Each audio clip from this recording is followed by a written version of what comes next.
Здравейте, уважаеми зрители на здравния подкаст на агенция Блиц. Намираме се в онклиник в кабинета на доктор Димитър Христозов да си говорим по една парещо болезнена тема – хемороидите. Доктор Димитър Христозов е ръководител на направление проктология в онклиник България с 20 годишна практика и повече от 39 000 излекувани пациенти. През 1995 завършва медицина с пълно отличие, а през 2002 придобива специалност хирургия. През 2000-та година преминава обучение по онкология в Залцбург, а през 2006 специализира проктология в онклиник Advanced Medical Institute в Санкт-Петербург. 10 години по-късно на същото място вече гост-лектор за споделяне на опити, добри практики в поредица от международни срещи. В Санкт-Петербург владее руски и английски език. От 2006 година започва работата си в онклиник България. Доктор Христозов се утвърдил като един от най-добрите специалисти на онклиник, който внедрява и утвърждава в България метода на мини-инвазивно неоперативно отстраняване на хемороиди и фисури. Лечението е признато от международната медицинска практика и проктолозите в Съединените щати и те го препоръчват като максимално щадящо здравето на пациента. Доктор Христозов, здравейте! Здравейте! Всъщност, възпаление на вена в ректума е хемороидалната болест, а пък то си е болест. А повечето хора го смятат за нещо притеснително, за което се говори тихо и може би някакъв болезнен каприз на организма. Можете ли да ни кажете какви са симптомите, какви са първите признаци, които сигнализират, че човек има проблем с хемороидите? Ами най-често първият симптом е кървенето при изхождане или при забърсване на червена ярка кръв, без да се премесва с изпражненията. Това е най-честият симптом и най-началният. Вече в последствие, когато има усложнение, когато се възпалят хемороидите или има допълнителни анални заболявания, съжаление вътрешните хемороиди най-вече, повлича след себе си и други анални заболявания, фисури, фистоли, гнойници. Тогава вече има и болка, за съжаление. И вече в по-напредналите стадии, вътрешните хемороиди, когато са по-големи, при изхождане те почват да излизат от ануса, дори в по-напредналите случаи се налага пациента да ги прибира с пръст, мажейки с пръст, за да се облегчава състоянието.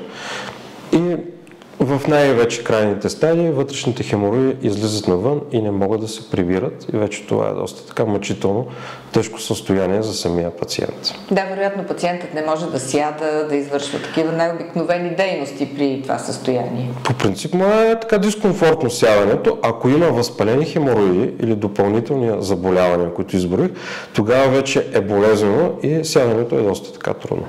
Кои фактори предизвикват появата на хемороидите и може ли да се избегнат при някакъв правилен живот, ако може така да се каже? Основната причина за хемороидалната болест и въобще за аналните заболявания е неправилното хранене и съответно запичането от страна на човек. Сухата храна, по-малкият прием на течности, нередовното хранене, неправилното хранене, без фибри, обичайно води до запичане и вече когато пациент е с запек, т.е. с твърди изпражнения, той трябва да напъва, да стои по-дълго време в тоалетната, да се напъва и обичайно почва и да стяга. И всички тези чисто механични сили утежняват заболяването, то става по-напреднало и по-трудно лечимо, съответно, когато е напреднало. И вече започва да се появяват и усложненията във времето, особено от стягане, от напъване. Да се възпаляват хемороидите, може да се сцепи, да се получи рана фисура, от фисурата да проникне инфекция, да се получи гнойник, от гнойника фистула.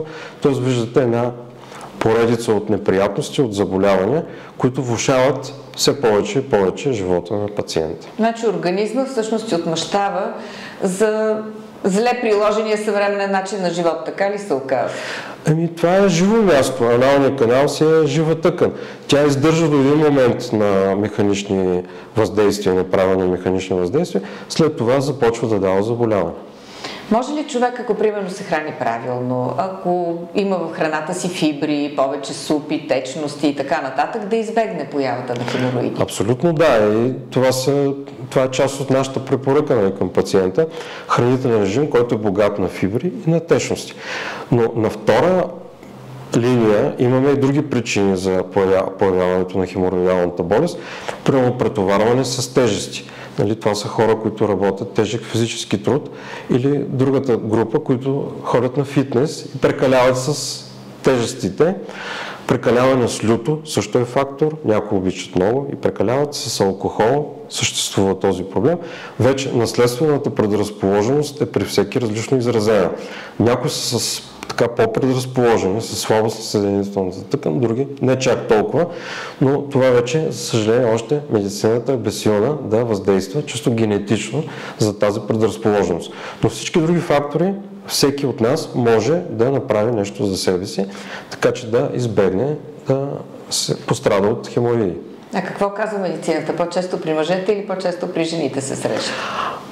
Мисля, че по моята практика показва, че по-равно. При мъжете е повече и алкохолизма, и физическите натоварвания, те имат повече сила да се напъват и да стискат ануса, което говорихме, че е така доста важен фактор. Но при жените има други фактори, това са бременността, ражданията, кърменията. Това за тях също е така момент, който те могат да получат хемороиди. И веднъж получили ги, те да се развиват във времето, в годините. А може ли да се каже, че има професии, които предразполагат получаването на хемороиди? Аз вече споменах, професиите, които изискват тежка физическа работа. Дигане. Прекаленото заседяване някъде? Прекаленото заседяване, разбира се, че не е окей, не е добър фактор, но не е основният фактор човек да получи хемороидална болест и други анални заболявания, само това, че е седнал. На каква възраст се появяват хемороидите? Има ли някаква, примерно да се каже, че е над 50 или примерно около 35? По принцип, при възрастни пациенти е заболяването, но съжаление има и пострадали деца. При малки деца, най-малките бебетата, при тях, за съжаление, по различни причини, някои се запичат доста сериозно, т.е. имат твърди изпражнения. И при тях може да се получи тази фисура, която споменах, т.е. раничка сцепване. И дечицата плачат, може да има и кървене, освен болка. Плачат, те не могат да обяснят, но тогава трябва да се посети съответно пак проктолог, за да се установи дали има фисура и тя да бъде лекувана. Вече при по-големите деца, съжаление, най-малките ни пациенти, при които е имало вътрешни хемороиди, които не само, че са налични, а са големи и кървящи и са налагали това наше лечение без операция с пръстени, са на 9-10 години. Това са дечица, пак така по-едрички, но пак с лоши навици да се запичат. Сега някои деца не обичат да консумират плодове или зеленчуци, те неминуемо се запичат. Други имат лош навик да стоят по-дълго време, да се напълват в тоалетна. И ако родителя не го установил това нещо, или той самия не знае, че е грешно и не е направил забележка и така проследяване, имаме, за съжаление, малки дечица с вътрешни хемороиди, които са кървящи и така проблематични. Споменахте за стояване в тоалетната. Предполагам, че мнозина стоят с таблет или с телефон вътре и прелистват, докато им дойде музата. Това вредно ли е? Не е добре. Може да се ползва, разбира се, телефона, ако нещо спешно, но за кратко време. Нашата задача в тоалетната е една единствена.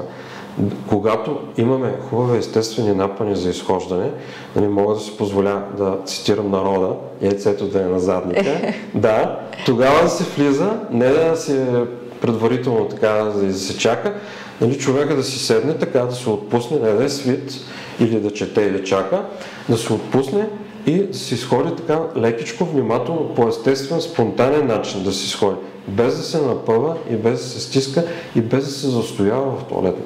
Това е най-правилното. Ние не трябва това, което ни е дадено от природата, като механизъм за изхождане, като процес, който ние трябва да извършваме ежедневно, ние това да го променяме по някакъв начин, да го видоизменяме, защото то неминуемо ще доведе до заболяване, най-често до хемороиди. Могат ли да се излекуват хемороидите с тия вълшебни мазила, рекламите, за които ни заливат от всякъде? Има много лекарства, локални, мазила, свещички, има таблетки дори през устата.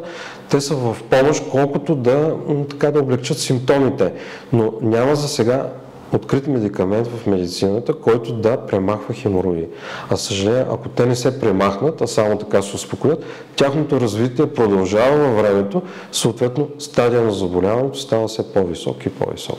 Какви са предимствата на ранната диагностика? Може ли, ако се открие съвсем в начална фаза, да не се стига до прилагането на мини-инвазивния метод, който вие прилагате, просто някакси да се намали? В съвсем ранен стадий, за съжаление, няма оплаквания и рядко такива пациенти търсят лекарска помощ. Обичайно идват в трети предпоследен стадий на вътрешните хемороиди, когато вече са разгърнати симптомите. Има често кървене, кървенето е значимо, излизат хемороидите, както споменах, вече когато има възпаление и болят.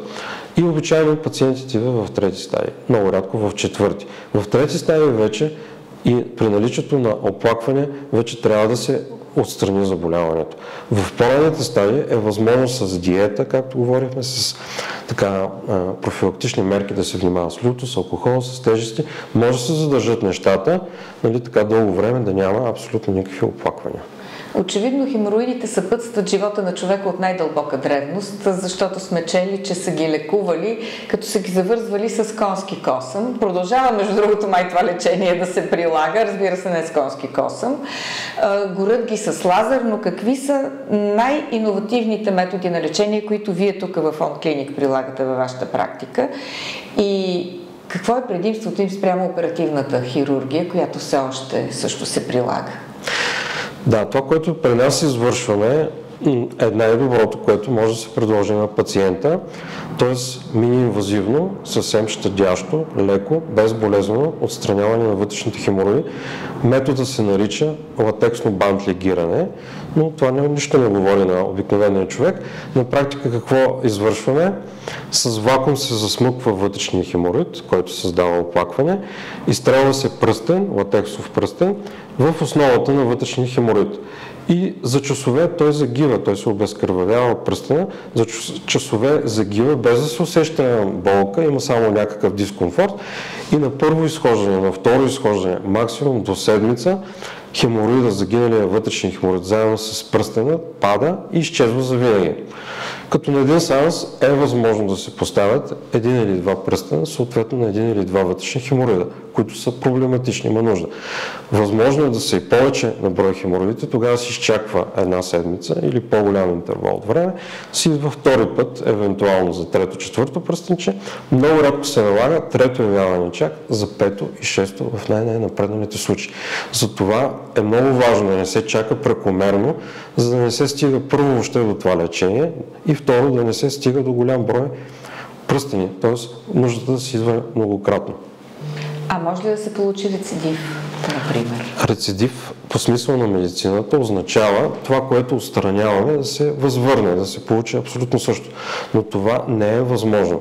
Могат да се получат съвсем нови вътрешни хемороиди в бъдеще или други анални заболявания. Но това всичко възниква пак при наличието на тези причиняващи фактори. Ако пациента все пак си вземе бележка, успее да премахне всичко това, което е предизвикало хемороидите, вероятността да се появят нови е твърде малка или ако той е твърде склонен да ги получава, ще развие, но много бавно във времето, след много години, а не примерно след една или две години. Вие казахте, че при появата на обострени хемороиди могат да се получат и фисури. Когато изчезне хемороида, те също ли по някакъв начин се самоизлекуват или вие прилагате някакви методи? Фисура обичайно се получава почти в 100% от случаите, когато има вече напреднали големи вътрешни хемороиди. Тъй като те толкова много дразнят човека, който ги има, че той неволно започва да стяга. И особено ако има твърди изпражнения и при стягането се сцепва на сфинктера, получава се рана, фисура и вече тази фисура е много болезнена. Тя се лекува при нас вече не с поставяне на пръстен, защото това е рана, не е издуване както хемороида. Имаме специфични кремове, тук вече става въпрос за лекарства, които обезболяват много добре фисурата на 100% и отпускат ануса.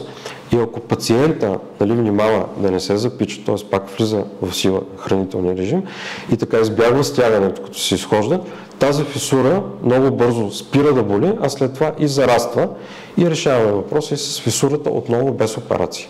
Това ли е най-иновативният и безболезнен метод? Има ли и други методи да премахваме? По принцип всичко друго, което можем да говорим, че е ефективно, са различни оперативни методи. Но операция означава, че пациентът постъпва в болница, има подготовка, влиза в операционна, прави се с обща опойка.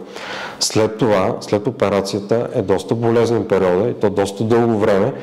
Той не може да работи, не може да си живее абсолютно по нормален начин. Трябва да е в болнични, да лежи, да се възстановява и пак няма сигурност, че тази операция ще бъде успешна. Може да бъде успешна, може да не бъде успешна. Но всичко е свързано с постъпване на болница, с доста сериозни болки, с доста дълъг период за възстановяване. Докато методиките, които ние използваме при нас, това нещо го няма. Пациента, излизайки тук от кабинета, вече с лечение, той може да си работи, може да си грижи за семейството, за децата, да ходи на почивка навсякъде. В онклиник колко време отнема, примерно, цялата процедура? Самия преглед е 1-2 минутки. Вече ако се провеждат процедури по поставяне на пръстени, т.е. бант легиране, ако се извършва, отнема секунди, 10 секунди. Но при нас повече време отнема разговора с пациента, точно за всички тези теми. Ние много подробно коментираме и за причините, първо уточняваме симптоматиката, разбира се, историята на заболяването, от колко време, как се е развило, после какви мерки той трябва да вземе за профилактика и самите лечебни процедури, за да минат максимално лесно за него, да са ефективни.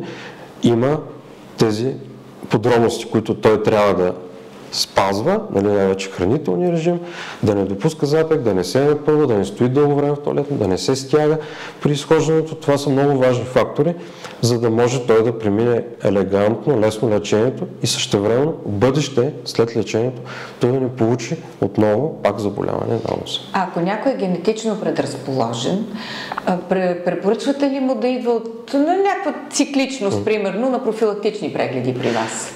Това, понеже не е онкологично заболяване, не е нужно някаква задължителна цикличност. Ние обясняваме на пациента, че след време, ако той получи някакви оплаквания отново, нещо кръв, болка, той си знае вече каква е симптоматиката, но това не е инцидентна за кратко време симптоматика, за траен период от време и той вижда, че не преминават симптомите или дори се задълбочава.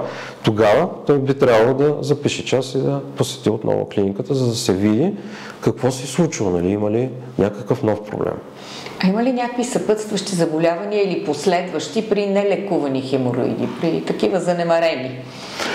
Това, което споменах, че хемороидите след себе си повличат други анални заболявания. Най-честото е фисура, вече го обсъдихме. От фисурата може да стане гнойник, както пак споменах, при стягане прониква инфекция през тази рана и се получава гнойник, което е вече много болезнено, тежко заболяване с нарушаване на общото състояние, с висока температура, с разтрисане, но тогава с местна опойка и с лазер ние го сцепваме, казвам най-елементарно, отваряме го, изтича гной, антибиотик през устата. Това също се лекува при нас, също по лесен начин, не с операция, но по-добре е пациента да не достига до такива фази с усложнение. Сега много пациенти се тревожат, че от хемороидите може да получат рак или самите симптоми се дължат на рак на правото на дебелото черво. За щастие е рядко заболяването, зачестявано е рядко, но ние за това правиме подробен преглед, дори с оптика. С оптика се гледат последните 7-8 см, за да сме сигурни това дали е онкологично заболяване или е хемороиди. Но от хемороидите или от фисури или от фистоли отдавна медицината е отхвърлила тезата, че може да се развие от тях рак, карцином. Раковото заболяване е съвсем отделно заболяване и дори медицината още няма точна представа, точни причини за появяването на рак. Има теории, различни фактори, но за съжаление медицината още не е проучила това заболяване до края, като причини говорим. Беше изключително полезен разговор, ако можем да обобщим, защото вие ги казахте тези неща. Обаче е хубаво в съзнанието на зрителя да останат основните точки на профилактиката срещу хемороиди и просто в едно изречение как най-лесно с този иновативен метод в онклиник могат да бъдат излекувани. Да се хранят правилно, съвсем здравословно, с фибри, с течности, да не допускат запичане, да не злоупотребяват с алкохол, с люто, с тежести да не се претоварва, кой колкото е възможно, разбира се. И вече при наличие на симптоми, при наличие на някакво подозрение, че нещо се случва, да посетят съответния специалист. Проктолог се нарича този специалист, който установява заболяване на ануса. Вече ако се установят някакви проблеми, някакви заболявания в аналния канал, ако има нужда от лечение, да бъде проведено това лечение, естествено по най-лесния начин, ако е възможно, както е при нас, без операция, и пациента вече след това, когато постигне оздравяване, също така по някакъв начин да се съблюдават тези профилактични мерки, които изброих, така че той да не пострада в бъдеще отново. Много ви благодаря. Вие бяхте със здравния подкаст на агенция Блиц с доктор Димитър Христозов, проктолог. Ако искате да разберете как да се свържете с него, просто прочетете по-надолу контактите.